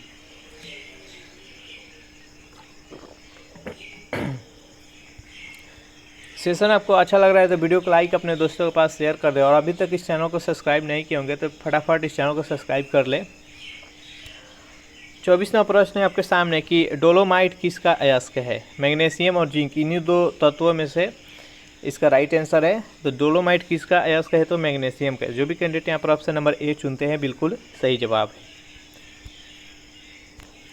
25वां प्रश्न है आपके सामने कि वनस्पति घी औद्योगिक उत्पादन की प्रक्रिया में शामिल है। इनमें से कौन सा राइट आंसर है? जल्दी से बताइए, चारों ऑप्शन देख लीजिए। तो वनस्पति घी के औद्योगिक उत्पादन की प्रक्रिया में क्या शामिल है? तो अपचयन। इसका राइट आंसर है ऑप्शन नंबर बी। नेक्स्ट यहाँ पर 26वां प्रश्न है आपके सामने कि हाइड्रोजन के कितने समस्थानिक होते हैं? 1, 4, 3, 2। बताइए 26वां प्रश्न का सही आंसर कौन सा है? तो हाइड्रोजन का टोटल 3 समस्थानिक होता है। H और परमाणु संख्या 1 और परमाणु द्रव्यमान 1। दूसरा होता है H1 परमाणु संख्या 1 और परमाणु द्रव्यमान 2। तीसरा का होता है H1 परमाणु संख्या 1 और परमाणु द्रव्यमान 3। समस्थानिक इसके देखने से मालूम होता है समस्थानिक किसे कहते हैं? जिसका परमाणु संख्या समान हो और परमाणु द्रव्यमान यहाँ पर भिन्न भिन्न हो, उसको समस्थानिक कहते हैं। तो इस प्रकार से देख सकते हैं हाइड्रोजन के 3 समस्थानिक होते हैं। चलिए नेक्स्ट क्वेश्चन देखते हैं। खाद्य परीक्षण के रूप में सर्वाधिक उपयोग में लाया जाने वाला पदार्थ कौन सा है? सोडियम बाइकार्बोनेट, टार्टरिक अम्ल, एसिटिक अम्ल और बेंजोइक अम्ल। बताइए यहाँ पर 27वां प्रश्न का सही आंसर कौन सा है? खाद्य परीक्षण के रूप में सर्वाधिक उपयोग में लाया जाने वाला कौन सा पदार्थ है? तो बेंजोइक अम्ल का प्रयोग करते हैं। किधर गया? हाँ, यहाँ किसका प्रयोग करते हैं? तो बेंजोइक अम्ल। इसका राइट आंसर है option number D. Sodium bicarbonate है जो कि जिसको खाने वाला सोडा कहते हैं NaHCO3। टार्टरिक अम्ल किस में पाया जाता है? टार्टिक अम्ल इमली में पाया जाता है, याद रखिएगा। एसिटिक अम्ल किस में पाया जाता है? तो सिलिका में पाया जाता है। नेक्स्ट यहाँ पर 28वां प्रश्न है आपके सामने कि फोटोग्राफी में काम आने वाला हाइपो का रासायनिक रूप क्या है? Silver bromide, sodium thiosulphate, sodium phosphate और सिल्वर नाइट्रेट। बताइए यहाँ पर 28वां प्रश्न का सही आंसर कौन सा है? तो जो भी कैंडिडेट यहाँ पर ऑप्शन नंबर बी के साथ जा रहे हैं, सोडियम थायोसल्फेट, बिल्कुल सही जवाब है। चलिए नेक्स्ट यहाँ पर 29वां प्रश्न है आपके सामने कि एस्पिरिन का रासायनिक संगठन है। चारों ऑप्शन देख लीजिए और बताइए यहाँ पर 29वां प्रश्न का सही आंसर कौन सा है। तो एस्पिरिन का रासायनिक संगठन कौन सा है? तो एसिटाइल सैलिसिलिक अम्ल, इसका राइट आंसर है ऑप्शन नंबर सी। चलिए नेक्स्ट यहाँ पर 30वां प्रश्न है आपके सामने कि सर्वाधिक आघातवर्धक अधातु है। तो देखिए धातु होने का एक गुण होता है आघातवर्धनीय और तन्यता। तो आघातवर्धनीय क्या है? ये ऐसा गुण है जो कि उसको धातु को पीट कर पतले से पतले चादर में हम कन्वर्ट कर सकते हैं, लेकिन अधातु को वैसा नहीं कर सकते हैं। तो यहाँ पर पूछा गया कि सर्वाधिक आघातवर्धनीय यानी उसे पतले से पतले चादर में कन्वर्ट कर सकते हैं, वो कौन सा तत्व है, धातु है? तो वह सोना है। तो इसका राइट आंसर है ऑप्शन नंबर डी। और एक धातु का गुण होता है तन्यता। तन्यता ये है कि इसको गर्म करके हम पतले से पतले तार बहुत लंबा खींच सकते हैं। तो सबसे अधिक तन्यता किस में पाया जाता है? तो चांदी में। चलिए नेक्स्ट यहाँ पर 31वां प्रश्न है आपके सामने कि मानव रक्त का पीएच लगभग होता है, यानी मानव रक्त का पीएच मान आपको बताना है लगभग कितना होता है। तो मानव जो रक्त होता है वो क्षारीय प्रकृति का होता है, इसका पीएच मान होता है वो 7.4 होता है। तो जो भी कैंडिडेट यहाँ पर ऑप्शन नंबर बी के साथ जा रहे हैं, बिल्कुल सही जवाब है। लोहे का सबसे प्रचुर स्रोत क्या है? यानी सबसे ज़्यादा लोहा किस खाद्य पदार्थ में पाया जाता है? दूध में, हरी सब्जियाँ में, अंडे में और विंस में। बताइए यहाँ पर 32वां प्रश्न का सही आंसर कौन सा है? तो सबसे अधिक प्रचुर मात्रा में लोहे किस में पाया जाता है? तो हरी सब्जियां में। जो भी कैंडिडेट यहाँ पर ऑप्शन नंबर बी के साथ जा रहे हैं, बिल्कुल सही जवाब है। 33वां प्रश्न है कि गैसोलीन को निम्नलिखित से मिश्रित करके गैसोऑल बनाते हैं। बताइए यहाँ पर 33वां प्रश्न का सही आंसर कौन सा है? तो गैसोलीन को बनाने के लिए किस में मिश्रित किया जाता है? तो एथिल एल्कोहल, इसका राइट आंसर है ऑप्शन नंबर सी। नेक्स्ट यहाँ पर 34वां प्रश्न है आपके सामने कि भोजन पकाते समय अधिकतम नष्ट होने वाला पदार्थ कौन सा होता है? यानी जब हम भोजन पकाते हैं तो उसमें सबसे ज़्यादा क्या नष्ट होता है आपको बताना है। तो भोजन पकाते समय सबसे अधिक जो नष्ट होता है वो विटामिन होता है। तो जो भी कैंडिडेट यहाँ पर ऑप्शन नंबर डी के साथ जा रहे हैं, बिल्कुल सही जवाब है। नेक्स्ट यहाँ पर 35वां प्रश्न है आपके सामने कि आसानी से झाग नहीं देने वाला जल कहलाता है? मृदुल जल, भारी जल, कठोर जल और खनिज जल। बताइए यहाँ पर 35वां प्रश्न का सही आंसर कौन सा है? तो आसानी से झाग नहीं देने वाला कौन सा जल होता है? तो कठोर जल। जो भी कैंडिडेट यहाँ पर ऑप्शन नंबर सी चुन रहे हैं, कठोर जल, बिल्कुल सही जवाब है। चलिए नेक्स्ट इस प्रैक्टिस सेट का लास्ट क्वेश्चन देख लेते हैं कि निम्नलिखित जहरीला पदार्थ तंबाकू का मुख्य घटक क्या है? यानी तंबाकू में क्या पाया जाता है आपको बताना है। चारों ऑप्शन देख लीजिए और जल्दी से बताइए कि 36वां प्रश्न का सही आंसर कौन सा है। तो तंबाकू में निकोटीन पाया जाता है। जो भी कैंडिडेट यहाँ पर ऑप्शन नंबर सी के साथ जा रहे हैं, बिल्कुल सही जवाब है। पहला प्रश्न है आपके सामने कि कंप्यूटर की भाषा में कंपाइलर होता है। चारों ऑप्शन देख लीजिए और बताइए यहाँ पर 1 नंबर प्रश्न का सही आंसर कौन सा है। आपके एग्जाम में 2 से 3 प्रश्न कंप्यूटर का भी रहता है, तो कंप्यूटर वाला सब्जेक्ट भी इम्पोर्टेंट रहेगा। तो बताइए यहाँ पर 1 नंबर प्रश्न का सही आंसर कौन सा है। तो कंप्यूटर की भाषा में कंपाइलर होता है उच्च स्तरीय भाषा को मशीन स्तरीय भाषा में रूपांतरण करने का प्रोग्राम। इसका राइट आंसर है option number C. Second number प्रश्न है आपके सामने कि AWACS का पूर्ण रूप क्या है। बताइए यहाँ पर सेकेंड नंबर प्रश्न का सही आंसर कौन सा है। चारों ऑप्शन देख लीजिए और बताइए इसका सही आंसर कौन है। तो airborne warning and control system इसका फुल फॉर्म हो जाएगा। इसका राइट आंसर है ऑप्शन नंबर बी। 3 नंबर प्रश्न है आपके सामने कि निम्न में से कौन एक इनपुट डिवाइस नहीं है। Floppy drive, mouse, keyboard, micro processor. बताइए यहाँ पर 3 नंबर प्रश्न का सही आंसर कौन सा है। इनमें से कौन सा इनपुट डिवाइस नहीं है।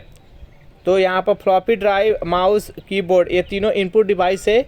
माइक्रो प्रोसेसर ये इनपुट डिवाइस नहीं है, तो इसका राइट आंसर है ऑप्शन नंबर डी। 4 नंबर प्रश्न है आपके सामने कि पोर्टलैंड सीमेंट का मुख्य संगठक है। बताइए पोर्टलैंड जो सीमेंट होता है वो किस किस से मिलकर बना होता है, आपको बताना है। जल्दी से कमेंट कीजिए। चारों ऑप्शन देख लीजिए आपके सामने हैं। तो ये चूना, सिलिका, एल्यूमिना और मैग्नीशिया इससे मिलकर बना होता है, तो इसका राइट आंसर है ऑप्शन नंबर सी। 5 नंबर प्रश्न है आपके सामने कि फोटोग्राफी में पिक्चर के रूप में प्रयोग होता है। सोडियम थायोसल्फेट, बी है बोरॉक्स, सी है सोडियम सल्फेट, डी है अमोनियम फास्फेट। बताइए यहाँ पर 5 नंबर प्रश्न का सही आंसर कौन सा है। तो जो भी कैंडिडेट यहाँ पर ऑप्शन नंबर ए के साथ जा रहे हैं, सोडियम थायोसल्फेट बिल्कुल सही आंसर है। सेशन आपको अच्छा लग रहा है तो वीडियो को लाइक अपने दोस्तों के पास जल्दी से शेयर कर दीजिए। 6 नंबर प्रश्न है आपके सामने कि रेक्टिफायर का प्रयोग किया जाता है। उच्च वोल्टेज को निम्न वोल्टेज में बदलने के लिए, निम्न वोल्टेज को उच्च वोल्टेज में बदलने के लिए, डीसी को एसी में बदलने के लिए, डी है एसी को डीसी में बदलने के लिए। बताइए यहाँ पर 6 नंबर प्रश्न का सही आंसर कौन सा है। तो रेक्टिफायर का प्रयोग करते हैं एसी को डीसी में बदलने के लिए। इसका राइट आंसर है ऑप्शन नंबर डी। नेक्स्ट यहाँ पर 7 नंबर प्रश्न है आपके सामने कि रतौंधी किस विटामिन की कमी से होता है। Vitamin A, vitamin B, vitamin C, vitamin D. बताइए 7 नंबर प्रश्न का सही आंसर कौन सा है। तो रतौंधी किस विटामिन की कमी से होता है। तो विटामिन ए। इस जो भी कैंडिडेट यहाँ पर ऑप्शन नंबर ए के साथ जा रहे हैं बिल्कुल सही आंसर है। नेक्स्ट यहाँ पर 8 नंबर प्रश्न है आपके सामने कि स्थिर पानी में मिट्टी का तेल डालने पर मच्छर कम होते हैं क्योंकि यह प्रजनन में बाधा डालता है, बी है मच्छरों के लिए उच्च विष होता है, सी है लार्वा के सांस में बाधा डालता है और डी है मच्छरों को भगाता है। बताइए यहाँ पर 8 नंबर प्रश्न का सही आंसर कौन सा है। तो स्थिर पानी में जब मिट्टी का तेल डालते हैं तो लार्वा के सांस लेने में बाधा डालता है। इसका राइट आंसर है ऑप्शन नंबर सी। नेक्स्ट यहाँ पर 9 नंबर प्रश्न है आपके सामने कि कंप्यूटर में प्रयुक्त असेंबली भाषा अंग्रेजी और गणितीय संकेत है, केवल बाइनरी संख्या, निमोनिक्स है, फोर्टॉन है। बताइए यहाँ पर 9 नंबर प्रश्न का सही आंसर कौन सा है। कंप्यूटर में प्रयुक्त असेंबली भाषा कौन सा होता है। तो केवल बाइनरी संख्या। इसका राइट आंसर है ऑप्शन नंबर बी। नेक्स्ट यहाँ पर 10 नंबर प्रश्न आपके सामने कि इनमें से कौन सा वैक्सीन द्वारा नहीं रोका जा सकता है। 4 ऑप्शन है आपके सामने। 4 रोग है, कुकर खांसी, चेचक, पोलियो और मधुमेह। इनमें से बताइए कौन सा सही आंसर है। इनमें से किसे टीका के द्वारा नहीं रोका जा सकता है। तो मधुमेह रोग है, ये टीकाकरण के द्वारा नहीं रोका जा सकता है। इसका राइट आंसर है ऑप्शन नंबर डी। स्पॉन्डिलिटिज नामक रोग किस अंग को प्रभावित करता है। फेफड़ा को, वृक्क को, मेरुदंड को और मस्तिष्क गुहा को। बताइए यहाँ पर 11 नंबर प्रश्न का सही आंसर कौन सा है। तो ये मेरुदंड को प्रभावित करता है। इसका राइट आंसर है ऑप्शन नंबर सी। नेक्स्ट यहाँ पर 12 नंबर प्रश्न है आपके सामने कि वॉशिंग सोडा जिसे धोने का सोडा कहते हैं, इसका आपको नाम बताना है। Sodium chloride, sodium carbonate, sodium bicarbonate, calcium carbonate. तो धोवन सोडा जिसे वॉशिंग सोडा कहते हैं, इसका नाम होता है सोडियम कार्बोनेट,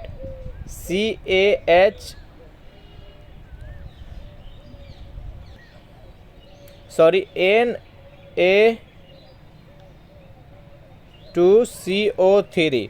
इसका अणु सूत्र होता है सोडियम कार्बोनेट का Na2CO3। और यहाँ पर हो गया ये धोने वाला सोडा, एक होता है खाने वाला सोडा, तो उसका नाम होता है sodium bicarbonate NaHCO3। Next question देखते हैं। 13 नंबर प्रश्न है आपके सामने कि रासायनिक यौगिक का सबसे छोटा संभाई यूनिट क्या है। परमाणु, इलेक्ट्रॉन, प्रोटॉन, अणु। बताना यहाँ पर 13 नंबर प्रश्न का सही आंसर कौन सा है। रासायनिक यौगिक का सबसे छोटा संभावी यूनिट का नाम बताना है। तो सबसे छोटा जो यूनिट होता है वो अणु होता है। इसका राइट आंसर है ऑप्शन नंबर डी। चलिए नेक्स्ट क्वेश्चन देखते हैं। 14 नंबर प्रश्न है आपके सामने कि फोटोग्राफी के उपयोगी हाइपो रासायनिक रूप से क्या है। सिल्वर ब्रोमाइड है, सोडियम थायोसल्फेट है, सोडियम फास्फेट है और सिल्वर नाइट्रेट है। बताइए यहाँ पर 14वां प्रश्न का सही आंसर कौन सा है? तो फोटोग्राफी के उपयोगी हाइपो का रासायनिक रूप क्या होता है? तो सोडियम थायोसल्फेट। इसका राइट आंसर है ऑप्शन नंबर बी। 15वां प्रश्न है आपके सामने कि मरकट किससे बनाया जाता है? कार्बन से, सिलिका से, बेरिलियम से और स्वर्ण से। बताइए 15वां प्रश्न का सही आंसर कौन सा है? तो मरकट किससे बनाया जाता है? तो बेरिलियम से, जिसका परमाणु संख्या 4 होता है और संकेत होता है Be। अगर इस प्रैक्टिस सेट का आपको PDF चाहिए तो उसके लिए टेलीग्राम ग्रुप बना रखे हैं, जिसका लिंक इसी वीडियो के नीचे डिस्क्रिप्शन में मिल जाएगा। वहां से ज्वाइन करके इसका PDF डाउनलोड कर सकते हैं। 16वां प्रश्न है आपके सामने कि इसके कमी के कारण अरक्तता, जिसे एनीमिया बोलते हैं, होता है? आयोडीन के कमी से, कैल्शियम के, पोटेशियम से और लोहा के। बताइए किसके कमी के कारण अरक्तता यानी एनीमिया होता है? तो लोहा के कमी के कारण। सबसे ज़्यादा लोहा किस खाद्य पदार्थ में मिलता है? तो हरी साग सब्जी में। इसका राइट आंसर है ऑप्शन नंबर डी। 17वां प्रश्न है आपके सामने कि जल का शुद्ध रूप क्या होता है? वर्षा जल, भारी जल, नल का पानी और आश्रित जल। बताइए जल का शुद्ध रूप तो जिसका pH मान कितना होता है? तो 7 होता है, जिसे उदासीन बोलते हैं। बताइए यहाँ पर जल का शुद्ध रूप, तो वर्षा का जल शुद्ध रूप होता है। जिसका राइट आंसर है ऑप्शन नंबर ए। 18वां प्रश्न है आपके सामने कि नीली क्रांति किससे संबंधित है? कृषि से, लौह इस्पात से, सिंचाई से और मत्स्य उद्योग से। बताइए 18वां प्रश्न का सही आंसर कौन सा है? नीली क्रांति किससे संबंधित है? तो जो भी कैंडिडेट यहाँ पर ऑप्शन नंबर डी के साथ जा रहे हैं, मत्स्य उद्योग, बिल्कुल सही जवाब है। नेक्स्ट यहाँ पर 19वां प्रश्न है आपके सामने कि नाइट्रोजन यौगिकीकरण के लिए जिम्मेदार बैक्टीरिया निम्न में से जड़ में पाया जाता है? बताइए यहाँ पर 4 ऑप्शन है आपके सामने। नाइट्रोजन यौगिकीकरण के लिए कौन सा बैक्टीरिया जिम्मेवार होता है? चारों ऑप्शन देख लीजिए, बताइए इस प्रश्न का सही आंसर कौन सा है? तो CB के पौधे। इसका राइट आंसर है ऑप्शन नंबर सी। 20वां प्रश्न है आपके सामने कि लोहे का सबसे बहुल स्रोत क्या है? दुग्ध, हरी सब्जियां, अंडे और सेम। तो लोहे सबसे ज़्यादा किस खाद्य पदार्थ में पाया जाता है? तो हरी सब्जियां में। इसका right answer option number B. Tetraethyl lead petrol में क्यों मिलाया जाता है? चारों ऑप्शन देख लीजिए और बताइए इसका 21वां प्रश्न का सही आंसर कौन सा है? टेट्राएथिल लेड पेट्रोल में क्यों मिलाया जाता है? तो अपस्फोटक रोधी दर को बढ़ाने के लिए। इसका राइट आंसर है ऑप्शन नंबर डी। 22वां प्रश्न है आपके सामने कि मानव शरीर में सबसे प्रचुर तत्व कौन सा है? यानी मानव शरीर में सबसे अधिक कौन सा तत्व पाया जाता है? आपको बताना है। कार्बन, कैल्शियम, नाइट्रोजन और ऑक्सीजन। बताइए मानव शरीर में सबसे अधिक कौन सा तत्व पाया जाता है? तो ऑक्सीजन पाया जाता है। इसका राइट आंसर है ऑप्शन नंबर डी। 23वां प्रश्न है आपके सामने कि मानव रक्त का pH लगभग होता है? बताइए यहाँ पर मानव रक्त का pH मान लगभग कितना होता है? 3, 7.4, 12 और 6। बताइए 23वां प्रश्न का सही आंसर कौन सा है? तो मानव रक्त का जो pH मान होता है 7.4, यानी ये क्षारीय प्रकृति का होता है। इसका right answer option number B. 24वां प्रश्न है आपके सामने कि किस प्रक्रम द्वारा कर्पूर आसानी से शुद्ध किया जा सकता है? ऊर्ध्वपातन विधि द्वारा, आसवन विधि द्वारा, क्रिस्टलीकरण द्वारा और साधन द्वारा। बताइए यहाँ पर 24वां प्रश्न का सही आंसर कौन सा है? तो कर्पूर को शुद्ध करने के लिए किस विधि का प्रयोग करते हैं? तो ऊर्ध्वपातन। ऊर्ध्वपातन प्रक्रिया क्या है? वैसी प्रक्रिया जिसमें कोई वस्तु ठोस अवस्था से डायरेक्ट गैस अवस्था में बदलता है, फिर गैस अवस्था से डायरेक्ट ठोस अवस्था में बदलता है। ऐसी प्रक्रिया को ऊर्ध्वपातन विधि कहते हैं। तो इसका राइट आंसर है ऑप्शन नंबर ए। 25वां प्रश्न है आपके सामने कि कार्बन का न्यूनतम प्रतिशत किस में होता है? ढालवा लोहा में, इस्पात में, पिटवा में और कांचा लोहा में। बताइए किस में कार्बन की परसेंटेज सबसे कम होता है? तो जो भी कैंडिडेट यहाँ पर ऑप्शन नंबर सी के साथ जाते हैं, पिटवा लोहा, बिल्कुल सही जवाब है। 26वां प्रश्न है आपके सामने कि अत्यधिक आघातवर्धक धातु कौन सा है? प्लेटिनम, चांदी, लोहा और सोना।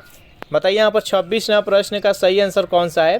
तो अत्यधिक आघातवर्धक धातु कौन सा है? तो सोना है। आघातवर्धक का अर्थ क्या होता है? धातु का एक ऐसा गुण जो कि किसी धातु को पीट कर पतले से पतले चादर में हम कन्वर्ट कर देते हैं, उसे आघातवर्धक कहते हैं।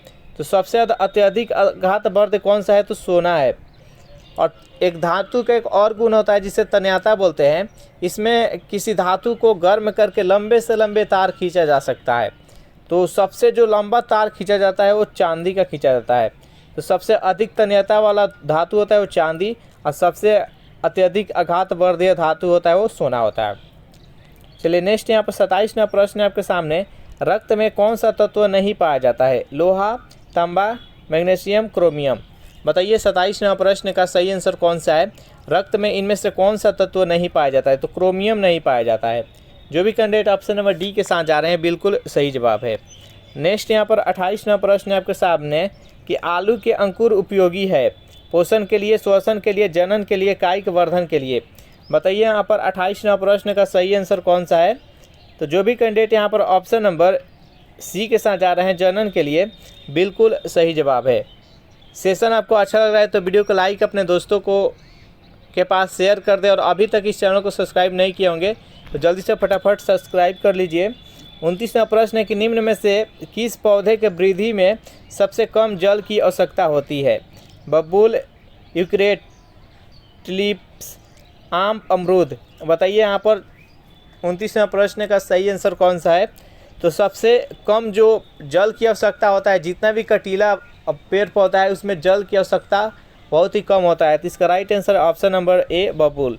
नेक्स्ट यहाँ पर 30वां प्रश्न है आपके सामने। विद्युत चुंबक के रूप में सामान्यतः किस धातु का उपयोग करते हैं? तांबा का, नरम लोहा का, निकेल का और कोबाल्ट का। बताइए यहाँ पर 30वां प्रश्न का सही आंसर कौन सा है? तो विद्युत चुंबक बनाने के लिए हम नरम लोहा का प्रयोग करते हैं। तो इसका राइट आंसर है ऑप्शन नंबर बी।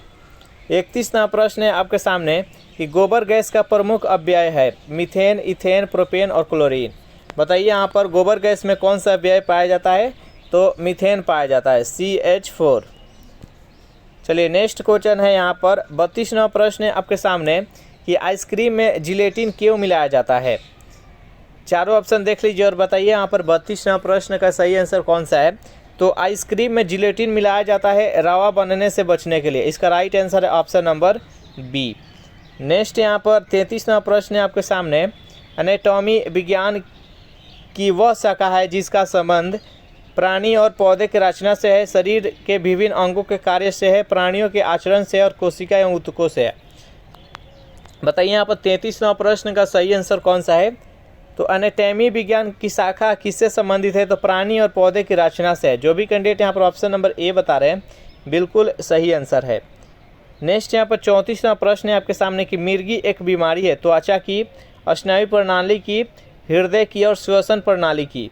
बताइए मिर्गी किसकी बीमारी है, कैसी बीमारी है? तो यह स्नायु प्रणाली की एक बीमारी है। जो भी कैंडिडेट यहाँ पर ऑप्शन नंबर बी के साथ जा रहे हैं बिल्कुल सही आंसर है। एक नंबर प्रश्न है आपके सामने कि मानव शरीर की बृहत्तम कोशिका कौन सी है? स्नायु कोशिका, मांसपेशी कोशिका, यकृत कोशिका और वृक्क कोशिका। बताइए यहाँ पर एक नंबर प्रश्न का सही आंसर कौन सा है? तो मानव शरीर का सबसे बृहत्तम कोशिका कौन सा है? स्नायु कोशिका। जो भी कैंडिडेट यहाँ पर ऑप्शन नंबर ए के साथ जा रहे हैं बिल्कुल सही आंसर है। सेकेंड नंबर प्रश्न है आपके सामने कि विद्युत अपघटन में कौन सा नियम लागू होता है? कूलम्ब नियम, ओम का नियम, न्यूटन का नियम और फैराडे का नियम। बताइए यहाँ पर 2 नंबर प्रश्न का सही आंसर कौन सा है? तो विद्युत अपघटन में कौन सी नियम लागू होता है? तो फैराडे का नियम। जो भी कैंडिडेट यहाँ पर ऑप्शन नंबर डी के साथ जा रहे हैं बिल्कुल सही आंसर है। 3 नंबर प्रश्न है आपके सामने इलेक्ट्रॉन वोल्ट इकाई है आवेश का, करंट का, ऊर्जा का और पावर का। बताइए यहाँ पर 3 नंबर प्रश्न का सही आंसर कौन सा है? तो इलेक्ट्रॉन वोल्ट किसका इकाई है? तो यह ऊर्जा का इकाई है। इसका राइट आंसर है ऑप्शन नंबर सी। नेक्स्ट 4 नंबर प्रश्न है आपके सामने कि पृष्ठ तनाव का बीमा क्या है? चारों ऑप्शन देख लीजिए और बताइए यहाँ पर पृष्ठ तनाव का बीमीय सूत्र कौन सा होगा? तो जो भी कैंडिडेट यहाँ पर ऑप्शन नंबर ए बता रहे हैं m⁻⁻2 इसका बीमीय सूत्र हो जाएगा। पृष्ठ तनाव बराबर क्या होता है? तो बल बटा समय। नेक्स्ट यहाँ पर 5 नंबर प्रश्न है आपके सामने कि एक लड़की, यहाँ पर लकड़ी हो गया है, एक लड़की झूले पर झूल रही है, यदि वह खड़ी हो जाए तो झूलने का आवर्तकाल में क्या परिवर्तन होगा? बढ़ जाएगा, घट जाएगा, अपरिवर्तित रहेगा, शून्य होगा। बताइए 5 नंबर प्रश्न का सही आंसर कौन सा है? एक लड़की है जो कि झूले पर झूल रही है, पहले बैठी है और बाद में उस पर अगर खड़ी हो जाती है तो इसके आवर्तकाल में क्या परिवर्तन होगा, तो घट जाएगा। इसका राइट आंसर हो जाएगा ऑप्शन नंबर बी। 6 नंबर क्वेश्चन है आपके सामने कि यूरिया में नाइट्रोजन की मात्रा होती है 46%, 5%, 20% और 10%। बताइए यहाँ पर 6 नंबर प्रश्न का सही आंसर कौन सा है। यूरिया में नाइट्रोजन कितनी मात्रा होती है, तो ये 46% होता है। इसका राइट आंसर है ऑप्शन नंबर ए। 7 नंबर प्रश्न है आपके सामने कि कुत्ता में गुणसूत्रों की संख्या होती है। कुत्ता में कितना गुणसूत्र होता है, तो 78। जो भी कैंडिडेट यहाँ पर ऑप्शन नंबर सी के साथ जा रहे हैं बिल्कुल सही जवाब है। बताइए यहाँ पर 8 नंबर प्रश्न है आपके सामने, पारे का प्रतिरोध शून्य होता है 8 केल्विन पर, 10 केल्विन पर, 4 केल्विन पर और 0 केल्विन पर। बताइए यहाँ पर 8 नंबर प्रश्न का सही आंसर कौन सा है, तो पारे का प्रतिरोध शून्य होता है 4 केल्विन पर। इसका राइट आंसर है ऑप्शन नंबर सी। 9 नंबर प्रश्न है आपके सामने कि मेथनॉल को कहते हैं। चारों ऑप्शन देख लीजिए और बताइए यहाँ पर कि मेथनॉल को क्या कहते हैं। तो जो भी कैंडिडेट यहाँ पर ऑप्शन नंबर सी के साथ जा रहे हैं वुड एल्कोहल, बिल्कुल सही जवाब है। 10 नंबर प्रश्न है आपके सामने कि साधारण लोलक के समय को दुगुना करने के लिए धागे की लंबाई कितना बढ़ाना होगा। यानी आप घड़ी में लोलक एक देखे होंगे, अगर इसका समय को बढ़ाना है दुगुना, तो अगर सपोज ये धागे से बना हुआ है तो धागे की लंबाई में कितना परिवर्तन करना होगा। बताइए 10 नंबर प्रश्न का सही आंसर कौन सा है। तो अगर साधारण लोला का समय में दुगुना करना है तो उसका जो धागा है उसको 4 गुनी करना पड़ेगा। जो भी कैंडिडेट ऑप्शन नंबर सी के साथ जा रहे हैं बिल्कुल सही जवाब है।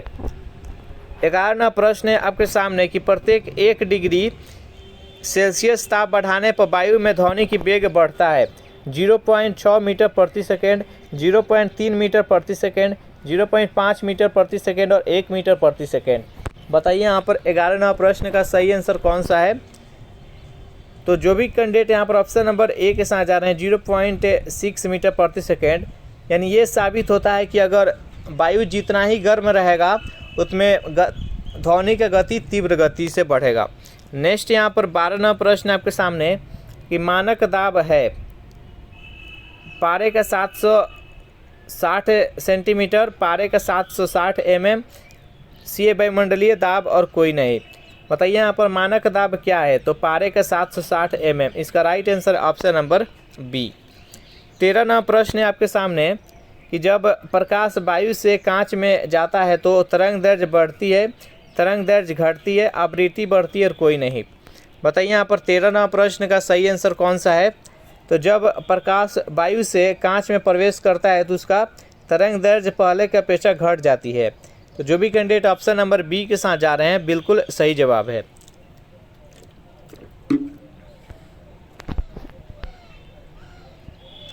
14वां प्रश्न है आपके सामने कि एस्कॉर्बिक एसिड किस विटामिन का नाम है।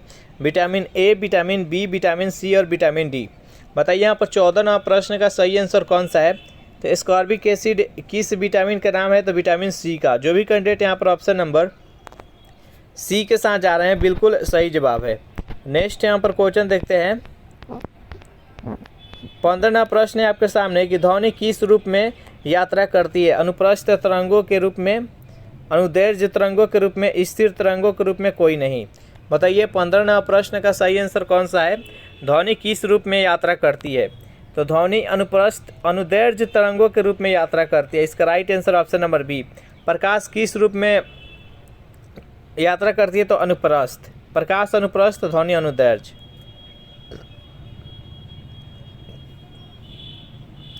16वां प्रश्न है आपके सामने कि सोनार मुख्यतः उपयोग किया जाता है डॉक्टरों के द्वारा, इंजीनियरों के द्वारा, अंतरिक्ष यात्रियों के द्वारा, समुद्री यात्रियों के द्वारा। बताइए यहाँ पर 16वां प्रश्न का सही आंसर कौन सा है। सोनार मुख्यतः उपयोग किया जाता है, तो ये समुद्री यात्रियों के द्वारा सोनार उपयोग किया जाता है। तो इसका राइट आंसर है ऑप्शन नंबर डी। सोनार का उपयोग किस लिए किया जाता है, तो ये समुद्री यात्री जितना होता है वो अपना दिशा देखने के लिए सोनार का उपयोग करते हैं। नेक्स्ट यहाँ पर 17वां प्रश्न है आपके सामने कि सूर्य में नाभिकीय ईंधन के रूप में क्या होता है। हीलियम होता है, यूरेनियम होता है, हाइड्रोजन होता है, अल्फा कौन होता है। बताइए यहाँ पर 17वां प्रश्न का सही आंसर कौन सा है। तो सूर्य में नाभिकीय ईंधन के रूप में हाइड्रोजन होता है। जो भी कैंडिडेट ऑप्शन नंबर सी के साथ जा रहे हैं बिल्कुल सही जवाब है। सूर्य में कैसा क्रिया होता है तो सूर्य के अंदर नाभिकीय संलयन होता है। 18वां प्रश्न है आपके सामने कि शरीर के द्वितीय सबसे बड़ी ग्रंथि कौन सी होती है? यकृत, गुर्दा, पेट और अग्नाशय। बताइए यहाँ पर द्वितीय सबसे बड़ी ग्रंथि पूछा गया है। 1 नंबर पर यकृत होता है और 2 नंबर पर अग्नाशय होता है, तो इसका राइट आंसर है ऑप्शन नंबर डी। 19वां प्रश्न है आपके सामने कि नेत्र गोलक के किस सेट द्वारा चालित होता है? 4 मांसपेशियों के द्वारा, 6 मांसपेशियों के द्वारा, 8 मांसपेशियों के द्वारा, 10 मांसपेशियों के द्वारा। बताइए 19वां प्रश्न का सही आंसर कौन सा है? तो नेत्र जो गोलक होता है वो कितने मांसपेशियों के द्वारा सेट किया गया रहता है? तो ये 6 मांसपेशियों के द्वारा। जो भी कैंडिडेट यहाँ पर ऑप्शन नंबर बी के साथ जा रहे हैं बिल्कुल सही जवाब है। अगर इस प्रैक्टिस सेट का आपको पीडीएफ चाहिए तो उसके लिए टेलीग्राम ग्रुप बना दिए हैं, जिसका लिंक इसी वीडियो के नीचे डिस्क्रिप्शन में मिल जाएगा, वहाँ से ज्वाइन करके इसका पीडीएफ डाउनलोड कर सकते हैं। 20वां प्रश्न है आपके सामने कि सभी अम्लों में सबसे अधिक समान तत्व है। यहाँ पर ऐसा तत्व का नाम बताना है जो सभी अम्लों में लगभग पाया जाता है। हाइड्रोजन, क्लोरीन, ऑक्सीजन और गंधक। बताइए यहाँ पर 20वां प्रश्न का सही आंसर कौन सा है? तो हाइड्रोजन है, लगभग सभी अम्लों में पाया जाता है, तो इसका राइट आंसर है ऑप्शन नंबर ए। 21वां प्रश्न है आपके सामने कि ऑक्सीकरण को किस रूप में परिभाषित किया जाता है? इलेक्ट्रॉनों का लाभ का, प्रोटॉनों का लाभ का, प्रोटॉनों की हानि का और इलेक्ट्रॉनों की हानि का। बताइए यहाँ पर 21वां प्रश्न का सही आंसर कौन सा है? तो ऑक्सीकरण को कैसे परिभाषित किया जाता है? तो इलेक्ट्रॉनों की हानि का। जो भी कैंडिडेट यहाँ पर ऑप्शन नंबर डी के साथ जा रहे हैं बिल्कुल सही जवाब है। नेक्स्ट यहाँ पर 22वां प्रश्न है आपके सामने, अम्ल का स्वाद होता है मीठा, खट्टा, तीखा और नमकीन। बताइए 22वां प्रश्न का सही आंसर कौन सा है? तो अम्ल का स्वाद कैसा होता है? तो ये खट्टा होता है। जो भी कैंडिडेट यहाँ पर ऑप्शन नंबर बी के साथ जा रहे हैं बिल्कुल सही जवाब है। 23वां प्रश्न है आपके सामने कि प्रकाश वर्ष इकाई है दूरी का, तीव्रता का, समय का और वेग का। बताइए प्रकाश वर्ष किसका इकाई है? तो प्रकाश वर्ष एक दूरी का इकाई है। तो जो भी कैंडिडेट यहाँ पर ऑप्शन नंबर ए के साथ जा रहे हैं बिल्कुल सही जवाब है। 1 जूल बराबर कितना होता है? 10 के पावर 7 अर्घ, 10 के पावर 5 अर्घ, 10 के पावर 2 अर्घ और 10 के पावर 12 अर्घ। बताइए यहाँ पर 24वां प्रश्न का सही आंसर कौन सा है? तो 1 जूल कितने अर्घ के बराबर होता है? तो 10 के पावर 7 अर्घ के बराबर होता है। जो भी कैंडिडेट यहाँ पर ऑप्शन नंबर ए के साथ जा रहे हैं बिल्कुल सही जवाब है। 25वां प्रश्न है आपके सामने कि पिंड का भार शून्य नहीं होगा। पिंड का भार कब शून्य नहीं होगा? पृथ्वी के केंद्र पर, स्वतंत्र गिरने के दौरान, अंतराग्रहित अंतरिक्ष में और किसी घर्षणहीन सतह पर। कहाँ पर पिंड का भार शून्य नहीं होगा? तो पृथ्वी के केंद्र पर किसी भी वस्तु का भार शून्य हो जाता है। स्वतंत्र गिरने की अवस्था में इसमें भार शून्य नहीं होता है। अंतराग्रहित अंतरिक्ष में किसी वस्तु का भार शून्य हो जाता है और किसी घर्षणहीन सतह पर भी वस्तु का भार शून्य हो जाता है। तो इस प्रश्न का राइट आंसर है ऑप्शन नंबर बी। 26वां प्रश्न है आपके सामने कि वर्षा की बूंद किसके कारण से गोलाकार होता है? पृष्ठ तनाव के कारण, वायु घर्षण के कारण, संयता के कारण, व्यतिकरण के कारण। बताइए 26वां प्रश्न का सही आंसर कौन सा है? तो वर्षा की बूंद किसके कारण गोलाकार होता है? तो पृष्ठ तनाव के कारण। जो भी कैंडिडेट यहाँ पर ऑप्शन नंबर ए के साथ जा रहे हैं बिल्कुल सही जवाब है। 27वां प्रश्न आपके सामने कि जब बर्फ के एक टुकड़े पर दबाव बढ़ाया जाता है तो उसके गलनांक में क्या परिवर्तन होगा? घट जाता है, अपरिवर्तित रहता है, बढ़ जाता है, इनमें से कोई नहीं। बताइए 27वां प्रश्न का सही आंसर कौन सा है? तो जब बर्फ के टुकड़े पर दबाव बढ़ाते हैं तो उसके गलनांक घट जाता है, यानी वो और तीव्र गति से पिघलने लगता है। तो इसका राइट आंसर है ऑप्शन नंबर ए। 28वां प्रश्न है आपके सामने कि आग पकड़ने के लिए कौन सा फाइबर न्यूनतम प्रवृत्त है? टेरिलीन, सूती कपड़ा, नायलॉन और पॉलिस्टर। बताइए यहाँ पर 28वां प्रश्न का सही आंसर कौन सा है? आग पकड़ने के लिए कौन सा फाइबर न्यूनतम प्रवृत्त है, यानी सबसे लेट से उसमें आग पकड़ता है, इनमें से कौन सा है? तो सूती कपड़ा में बहुत ही लेट से आग पकड़ता है, तो इसका राइट आंसर है ऑप्शन नंबर बी। 29वां प्रश्न है आपके सामने कि नॉन स्टिक रसोई के बर्तन पर किसकी परत होती है? पीवीसी का, सिलिकॉन का, टेफ्लॉन का और ग्रेफाइट का। बताइए यहाँ पर 29वां प्रश्न का सही आंसर कौन सा है? तो नॉन स्टिक रसोई के बर्तन पर किसका परत होता है? तो टेफ्लॉन का। इसका राइट आंसर है ऑप्शन नंबर सी। 30वां प्रश्न है आपके सामने कि कौन सी धातु नाइट्रिक अम्ल द्वारा प्रभावित नहीं होती है? ब्रोमीन, सोना, तांबा और पारा। बताइए यहाँ पर 30वां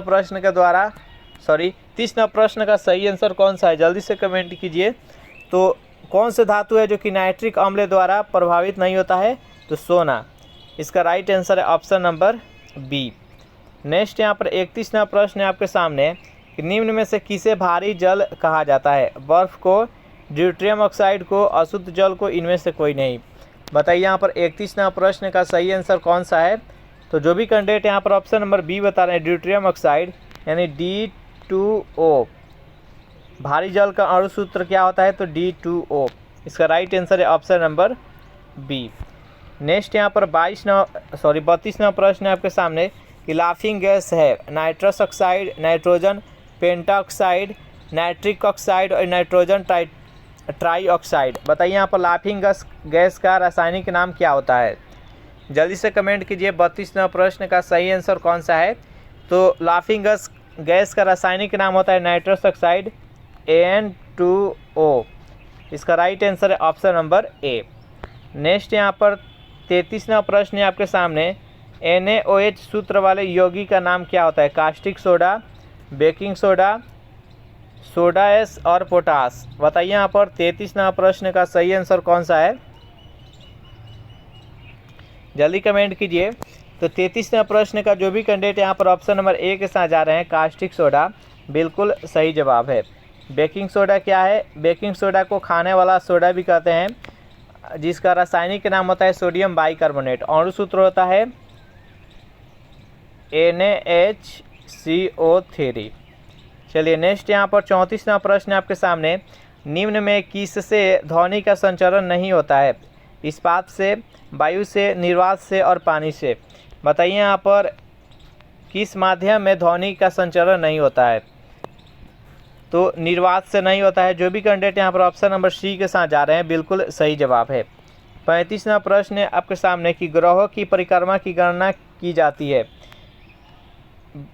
बीएन के प्रतिस्थापन नियम द्वारा, एम्पेयर के तैरने के नियम द्वारा, डॉपलर प्रभाव द्वारा और रमन प्रभाव द्वारा। बताइए 35वां प्रश्न का सही आंसर कौन सा है? तो ग्रहों की परिक्रमा की गणना की जाती है डॉपलर प्रभाव द्वारा। जो भी कैंडिडेट यहाँ पर ऑप्शन नंबर सी के साथ जा रहे हैं बिल्कुल सही जवाब है। 36वां प्रश्न है आपके सामने कि मानव शरीर में धमनियों का क्या कार्य है? रक्त को हृदय तक पहुँचाना, फेफड़ों को जोड़ना, हृदय से रक्त को लाना और डी है कोई नहीं। बताइए यहाँ पर 36वां प्रश्न का सही आंसर कौन सा है? शरीर में धमनी का क्या कार्य होता है? तो जो धमनी होता है ये शुद्ध रक्त का संचरण करता है। तो हृदय से रक्त को लाना यानी हृदय से शुद्ध रक्त को लेकर शरीर के विभिन्न भागों में लेकर धमनी ले जाता है, इसका मुख्य कारण होता है। शुद्ध रक्त का संचरण कौन करता है? तो धमनी। और अशुद्ध रक्त का संचरण कौन करता है? तो शीरा। याद रखिएगा। नेक्स्ट यहाँ पर 37वां प्रश्न है आपके सामने कि किसी तत्व के परमाणुविक भार को किसमें व्यक्त किया जाता है? ग्राम में, मिलीग्राम में, किलोग्राम में और परमाणु द्रव्यमान इकाई में। बताइए 37वां प्रश्न का सही आंसर कौन सा है? तो जो भी कैंडिडेट यहाँ पर ऑप्शन नंबर डी बता रहे हैं परमाणु द्रव्यमान इकाई, बिल्कुल सही जवाब है। 38वां प्रश्न है आपके सामने कि तापमान को कितना कम कर देने से सभी गैस शून्य आयतन घेरेगी? 273 degree Celsius, 27.3 degree Celsius, -273 degree Celsius, 0 degree. बताइए 38वां प्रश्न का सही आंसर कौन सा है? तो 38वां प्रश्न का जो भी कैंडिडेट यहाँ पर ऑप्शन नंबर सी बता रहे हैं -273 डिग्री सेल्सियस, -273 डिग्री सेल्सियस से नीचे हम तापमान नहीं ले जा सकते हैं। सबसे नीचे तापमान हम कितना लेके जा सकते हैं? तो -273 डिग्री सेल्सियस। तो ये सेशन यहीं पर समाप्त होता है। सेशन आप लोगों को कैसा लगा ज़रूर कमेंट करके बताइएगा। वीडियो आपको अच्छा लगा हो तो वीडियो को लाइक कर दे, अपने दोस्तों के पास अधिक से अधिक शेयर कर दे। जितना भी स्टडी ग्रुप है सभी में इसको शेयर कर दीजिए। और अभी तक जितने भी स्टूडेंट इस चैनल को सब्सक्राइब नहीं किए होंगे तो जल्दी से फटाफट इस चैनल को सब्सक्राइब कर दे। Thanks for watching this video. मिलते हैं नेक्स्ट वीडियो में।